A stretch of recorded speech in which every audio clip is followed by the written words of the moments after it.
Okay. Substitute and absolute values. We talked about this in the previous section a little bit, so we're just going to review it again and keep practicing because I think some of you are getting comfortable with it, some still need more practice, but let's review it again. Now we're going to apply some of the skills that we learned with adding and subtracting integers. I can talk in those terms, but we can still use our calculator to help us simplify some things. Just a reminder, absolute values, simplify everything inside the absolute value brackets first before you do anything. Here we have two terms. We have a 5 and a negative 11. So the difference between those is 6, and the negative 11 is bigger than the 5, so that would be negative 6. And we know that our absolute value of negative 6 would just be positive 6. So on these sections, again, you can use your calculator to do 8 minus 7, which again, 8 minus 7 is 1, but think of it as a positive 8 and a negative 7. The difference between 8 and 7 is 1, and the 8 is bigger than the 7, which means it remains positive. The absolute value of 1 is still a positive 1. Over here, again, we see our two terms, 7 minus 8, type in the calculator, or a negative 8 and a positive 7. So the difference between those two would still be 1, but the 8 is bigger than 7, and that is a negative 8. So negative 1 is our simplified version of that, and the absolute value of negative 1 is just positive 1. Over here, you could type this in your calculator again, or we can think of this, a negative and a negative as a positive. So this could be, if I'm showing all of my steps, I would have the absolute value of negative 10 minus 4 would become a plus 4, and I close out my absolute value. Negative 10 and positive 4, the difference of those is 6. The 10 is bigger than 4, and that's a negative, so it's negative 6. And the absolute value of negative 6 is just positive 6. Here's another double sign type problem, so I can rewrite this as negative 4 plus 10. Now the difference between 10 and 4 is 6. 10 is bigger and it's positive than the 4, so the absolute value of 6 is still just 6. So again, we've worked on absolute value. Simplify everything first.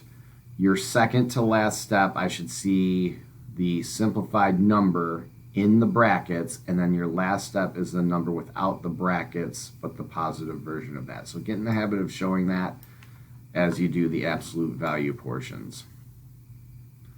Okay, so I added a few negative numbers on your previous section, but now it's kind of like, hey, I'm putting emphasis on it. When we have negatives and we're substituting them in, we can't discredit the negatives or the subtraction that's already in the problem, which is why I like to do that parenthesis piece first. So if I'm setting up this problem originally, I would have a negative. Like if I'm going to highlight this, like this is a negative, this is a negative or subtraction, however you want to think of it.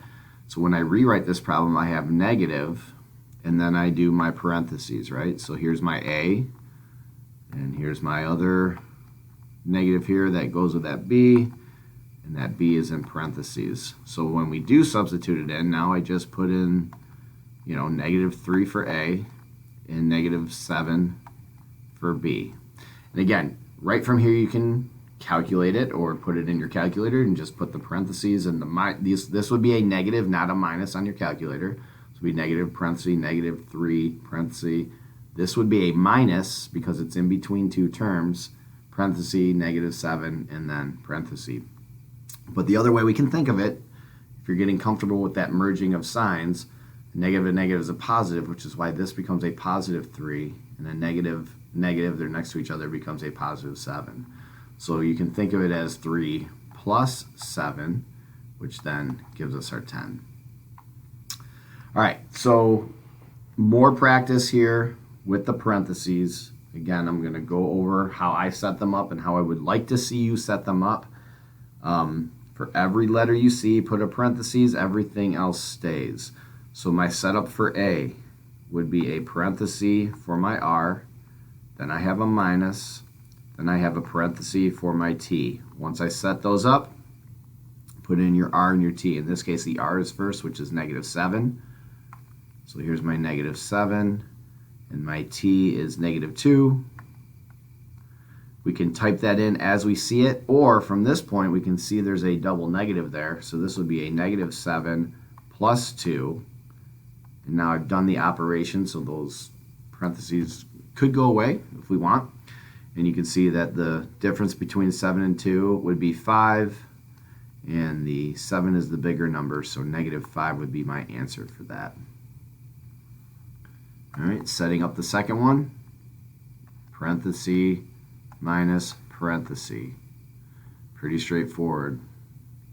Make sure you do this part first. Now put the numbers in. -2, -7. So you're giving yourself space there on those parentheses. Type it in as you see it, get your answer, or you can simplify this if you want. -2 plus 7, which would be the difference between those would be 5, but my +7 is bigger than my -2 as far as the bigger number and the sign that goes with it. So that would be a +5. All right. Here's now where you have negatives within the problem that are out in front. Treat it the same way. So, you have your negative here and a negative here. So as I'm doing this problem, I have my negative, and then I have my parenthesis for my t. I have my negative in the problem, and my parenthesis for the r, and now substitute those in. I changed the color there. So then we substitute these in, and we can say, hey, my t is -2, my r is -7, so this is the initial setup I should see. And then if you want to just type this in, again, don't get confused, this is going to be a negative button on your calculator, not minus. This would be a negative button. This would be the minus button on your calculator because it's in between the two terms, and then this would be the negative button on your calculator. If you don't use the calculator, and if you want to simplify it in your head, negative is a positive, so that would be 2. Negative is another positive, so +7. We're going to put that plus there, so it's separating the two terms. And 7 plus 2, they are the same sign, so we just add and keep the common sign, which would be 9. All right, these are the ones that take the most practice when there's already a bracket in there. So as I go this, I'll go slow. I have my negative. I have my r, parenthesis, space, another minus here. Now I get to this parenthesis, I'm going to make that a bracket. Just for visual purposes. You can make it a parenthesis, but just make sure you add the next parenthesis for the t. So here's my bracket, which goes with that. Then I'm going to put the minus here, my t, which I'm going to represent as a parenthesis, and then my parenthesis closing off that, I can make another bracket. Go back through now, and let's add our numbers. R is -7, and t is -2. So if you want to from here, -7 minus all of this stuff. Parenthesis, negative, parenthesis, -2. This would be a minus, this would be a negative. If you're simplifying, I have a negative, makes that a positive, so this could be 7 minus, and then inside these brackets, that could become a positive, so this would be a +2. And then a negative and a positive is just still a negative. 7 minus 2. Difference between the two, this is a positive, this is a negative, would be 5, and the 7 is the bigger of the two numbers, and that's positive, so +5 is our answer. Take your time setting these up. Do the parentheses first, put the numbers in second. That seems to be the best method to not have any mistakes and struggle through that.